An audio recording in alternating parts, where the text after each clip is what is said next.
Hello, YouTube. It's me, John Avenger, once again, and welcome back to another Divisive movie month. And today, guess what we're reviewing today, guys? I'll give you a little hint. It's on my head. It's a 1984 DC movie from the early 80s that came out right after some of the Superman films. And it's infamous for being one of the worst DC movies ever made. I am not going to agree with that. I don't think this is the worst movie ever made.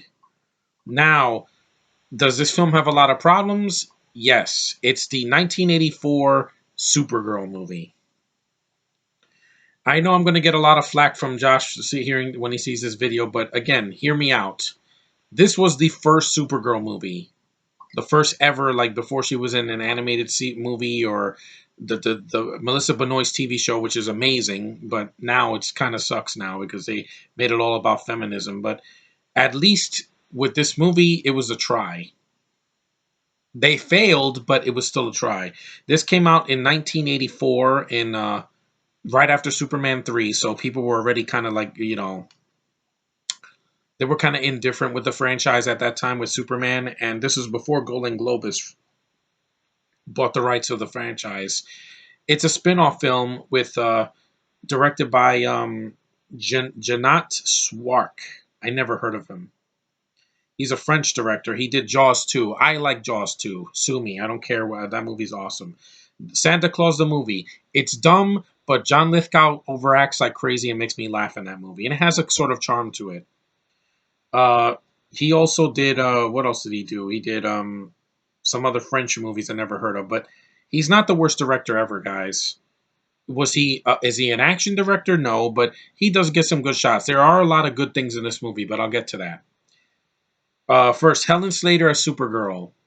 Awesome. I think she's one of the best things in the film. She has charm. She has a nice presence to her. She's beautiful. And this was one of her first film roles.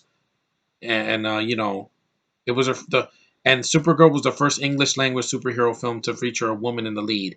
Again, that's awesome. And with everybody giving Captain Marvel a lot of shit, this movie got it first because this came out like 30 years before. 35 years exactly. But let's get to the story. Basically, you go to Krypton where Superman left for Earth, and it's about to fall down. This is another part of Krypton where Kara is living with her family in like this bubble, and then there's a hole that hits the wall, and then they're like, oh, we're not going to be able to survive, so we have to send you to Earth. And basically, it's the same thing like Superman, except this movie's a lot shorter. And I'm reviewing the theatrical cut, by the way, not the extended cut that came out overseas. Basically, yeah, the cast, there's a hit and miss cast. Helen Slater's good. I know she works with what she has. Whatchamacallit, Mark McClure, he comes back as Jimmy Olsen. It's good to see him back. I like him as Jimmy Olsen. You have Mia Farrow. I think she's the mom in the movie as well. And Peter. We'll get to that. We have Brenda Vaccaro as Bianca. She's the head, the henchwoman to the lead villain, Selena. Who I'll get to that. Trust me, we're getting to that. Yeah, Mia Farrow is Allura Inze. She's not she's I think the aunt or the mother. Helen Slater's Kara Zor-El. She is also Linda Lee instead of Kara Danvers. So if you think this is connected to the TV show, no, it's completely different. The origin's different. And the character, it's the same character, Supergirl, just a different name. Then you have Sandra Dickinson as a pretty young lady. You have Matt Frewer. He's one of the truck drivers that meets Supergirl and he gets his ass kicked, which it's good, always good to see him. But then there's two people in the cast that did not belong in this movie. Like one of them is completely useless. Peter O'Toole, Oscar-winning actor that won an Oscar for Lawrence of Arabia, is overacting in this movie. He's acting so stupid. I bet Josh hated this. Oh, can I give you a squirt? Let me give you a squirt. I'll give you a squirt. Squirt, squirt, squirt, squirt, squirt, squirt, squirt, squirt. That's him the whole freaking movie. He acts like a cartoon. Peter O'Toole, you're better than this.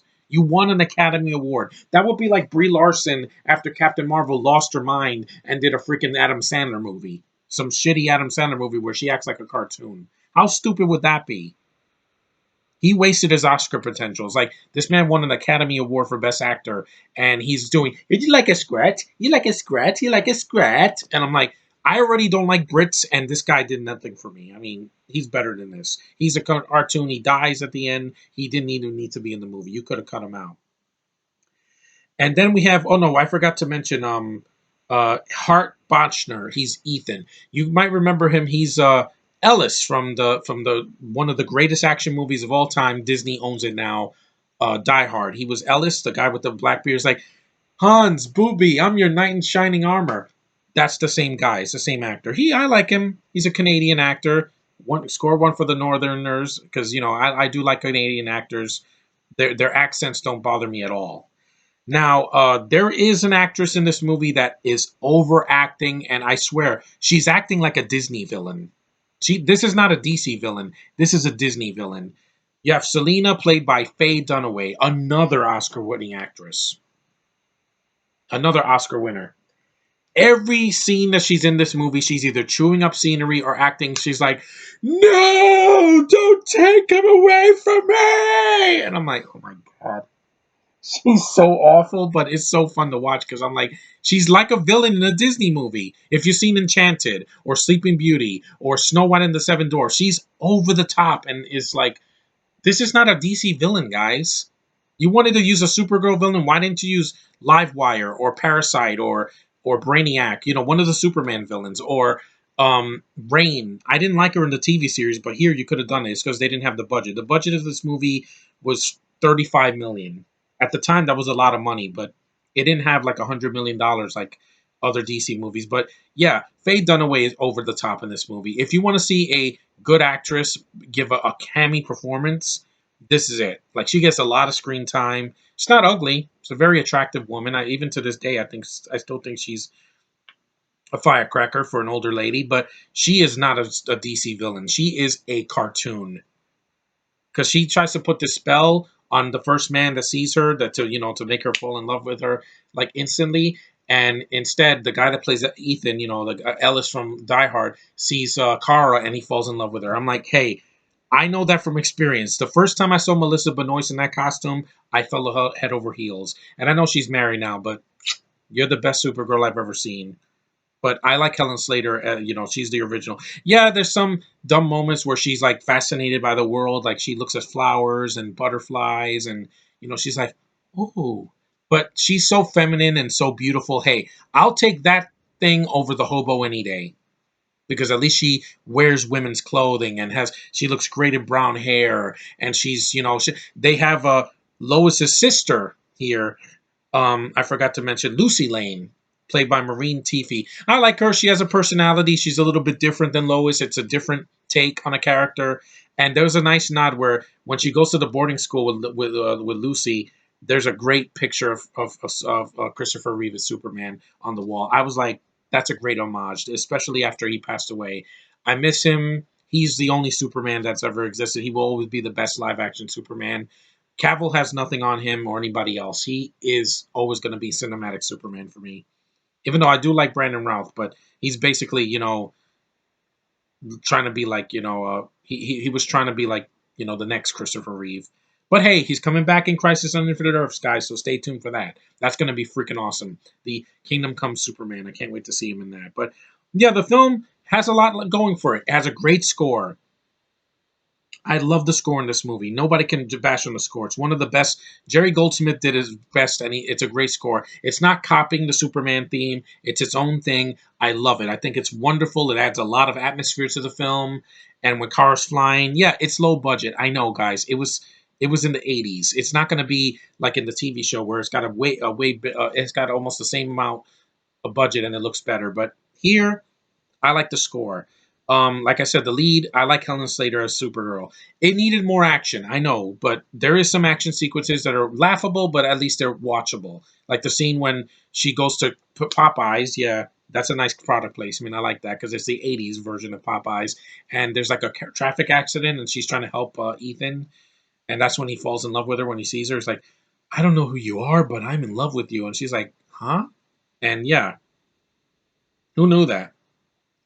But anyway, there's a lot of nods to the other films, and this is not as terrible as Superman 4. That movie is god awful. It has no budget. It's boring. The villain is stupid. Lex Luthor doesn't do anything. And at least this didn't have Lex Luthor. Granted, you have over the top. Faye Dunaway acting like a cartoon, but hey, I'll take what I can get. And some of the effects don't look that terrible. Some of the practical effects, I like the stunt work. I like the tone of the movie. It's not ultra dark and serious, and it doesn't have no color like Man of Steel. I'm sorry, my Superman, Supergirl movies, my super people don't have no color. They have to have color. I like that in this movie that there's color. It's not afraid. It is a superhero movie. It's flawed, highly flawed, but I still like it. This is what the consensus from. This is why it's so divisive. They give extremely negative reviews, 10% on Rotten Tomatoes. The effects are cheesy and Supergirl's wide-eyed, cheery heroine. I like that.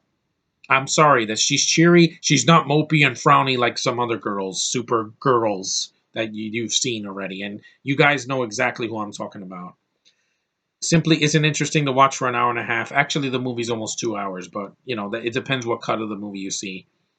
Intermittently enjoyable spectacle, noting some well-staged effects, highlights notably a violent storm that threatens a school, and the climax of Supergirl and Selene confront each other in the Ladder Mountain's top castle. Yeah, it's a spectacle, guys. If you want to see a superhero movie with a low budget trying to do something different, it fails at some things, but it's not horrible. I saw this on Netflix and I had a smile on my face every time that score hit. I like seeing Helen Slater flying. I like the old girl school where she has brown hair. She's beautiful. I just love looking at her.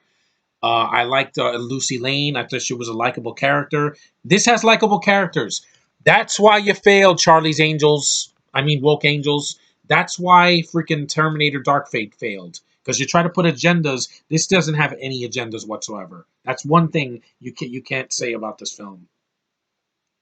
And it says, yes, Slater as an exceptionally charming Supergirl. Yes. And she would set the stage for the awesome Melissa Benoist, who I love to pieces, and freaking Brie Larson as Captain Marvel. So suck it, haters. You just hate women that are flying and are badass, that actually have character. Oh, she's a Mary Sue? Well, go read the comics. Read the comics for this too, and you'll see how badass they are.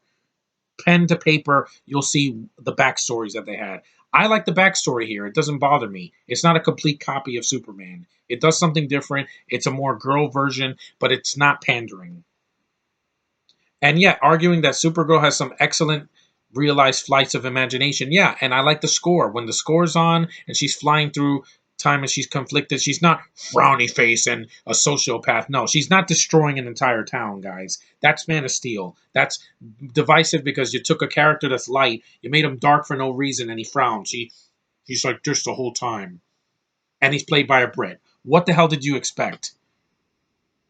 I don't understand. The film was nominated for 2 Razzies for Worst Actor, Peter O'Toole. He deserved it. He's a freaking cartoon in this movie. You want a squirt? You want a squirt, love? You want a squirt? Yeah, I'm sorry that he passed away. I do miss him. Rest in peace, Peter O'Toole. But your performance here was god awful. You could have easily been cut out and been replaced by a monkey, and it would have been better. And Faye Dunaway. To be fair, it's not her fault, guys. The script told her act like a cartoon. David Odell wrote this movie. He did he wrote the Muppet Show, the original Muppet Show, and he did Running Scared. I like that movie. I think that's with Billy Crystal, right? No, that's another Running Scared. Um, he did The Dark Crystal, good movie. Master of the Universe. I like that movie. I don't care. I'm going to review that next. That movie's awesome.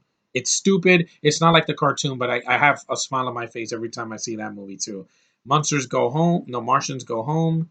Yeah, not the best writer, but he's not the worst either. I'd see this any day over Suicide Squad or Superman 4 or Catwoman or even Birds of Prey. Yeah, come at me. Oh, Birds of Prey is going to be amazing. Margot Robbie is the best Harley Quinn that ever existed. Really, an annoying Aussie chick with a freaking with a freaking Joyzy accent is amazing. I'm sorry. I don't want slutty Zara Russ for my Harley Quinn. I take this girl with her red skirt and saying, I'm Superman's cousin. He's my cousin. I love him very much. And yeah, I wanted to see her and Christopher Reeve together. But in a way, we have that with that picture in the room. But anyway, I know I'm being random here, but it's fine. It's not horrible. I know everybody says it's the worst movie ever made, and it's worse than Batman and Robin. Really, this is not a 2-hour toy commercial, guys. They didn't sell toys for this movie because it was not successful, but it's getting a cult following on DVD, and Hopefully, people watch the movie on Netflix because it deserves more attention. It's not horrible, and I like that Selena's a witch that does powers and does spells. It's something different, a space witch, if you will. It was something different. Some of the effects they look cheap, but it's practical. It's not bad CGI. Where in Man of Steel, where they're flying like it's a freaking anime and you can't see anything, and they're shaking the camera and they're doing this a lot, and then you have fight scenes that go on for way too long, destroying buildings. That's not interesting, guys. I saw that in Avengers. You're not going to do it better. And having Superman kill, at least Kara doesn't kill in this movie. She does. She beats the shit out of people, but she doesn't kill, which I like that.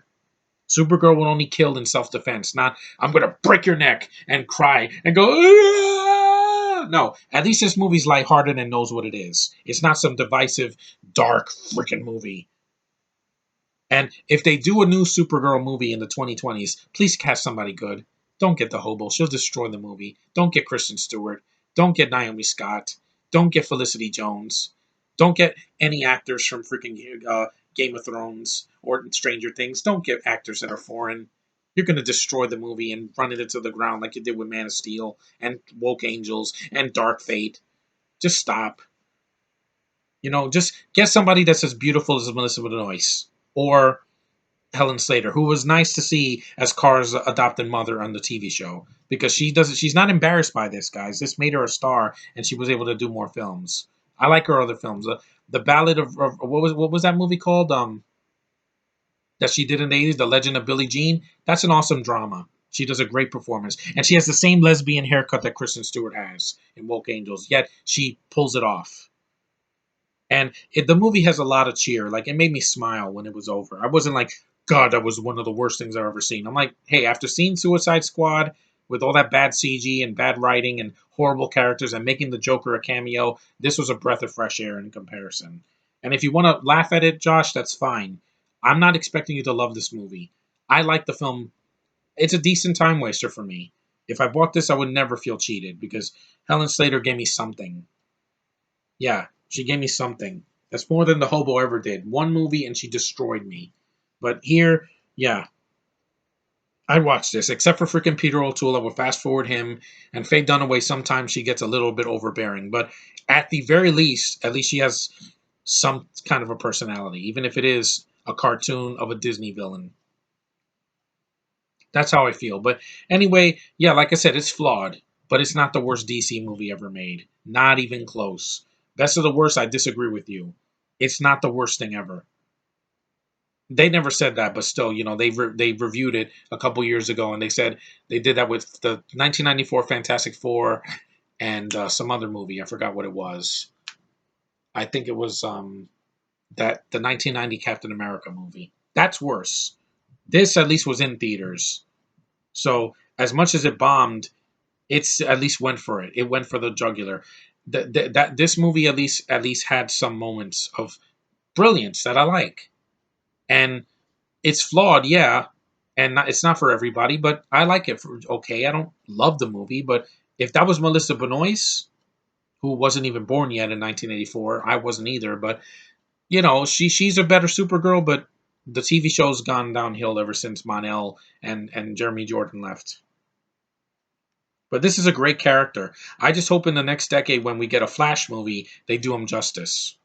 Because DC has some great characters. Batman, Green Lantern, Wonder Woman, Superman, Supergirl, The Flash. These are great characters. Make them, give them a payoff. I think Supergirl will make a kick-ass lead, just like Brie Larson as Captain Marvel.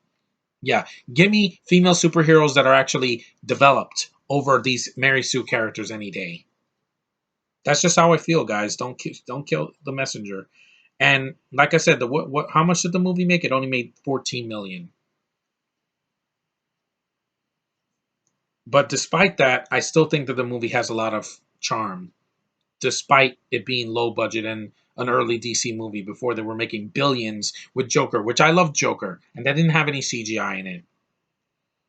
And it was a compelling story with a villain. So anything is possible if DC puts their mind to it.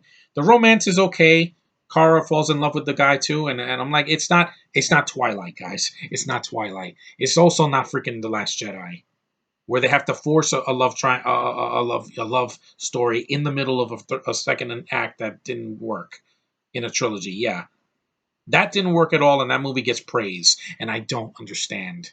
This movie's way shorter. Even the longer cut is like 2 hours and 10 minutes. It's not 2.5 hours. And this will qualify, excuse me, as so bad it's good in certain cases. But the thing is, I don't hate the movie, guys. I know you wanted me to, but I couldn't.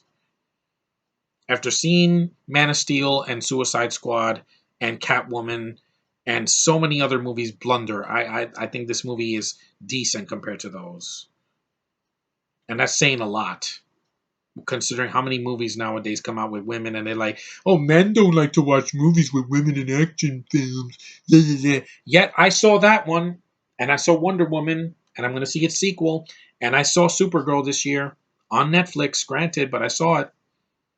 And I also am going to see Black Widow next year. So I'm not a sexist. I love women. I just don't like women that are foreign, that are freaking have annoying accents that I can't understand and are robotic actors. That's what I don't want. At least Melissa Benoist isn't that. This was. Wait, hold on.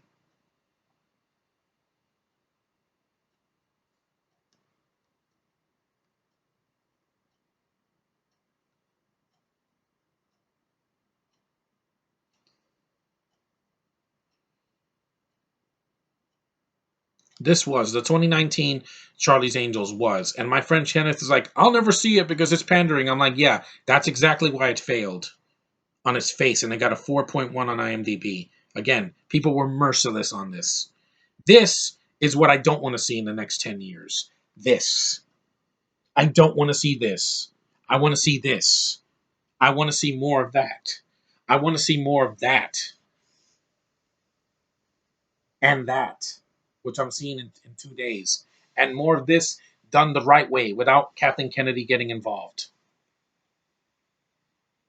And we don't always get what we want, but with Supergirl, we can get an awesome movie in the next decade if they give her a chance. I think she'll surprise you. But anyway, thanks for watching, guys. I don't want this video to go 30 minutes. So if you see the movie and hate it, hey, I'm not going to blame you, but I'm not apologizing. I like the film for what it is. It's not the worst thing ever. People are saying it's one of the worst movies ever made. Really? Look again, because there's always something more worse. Later.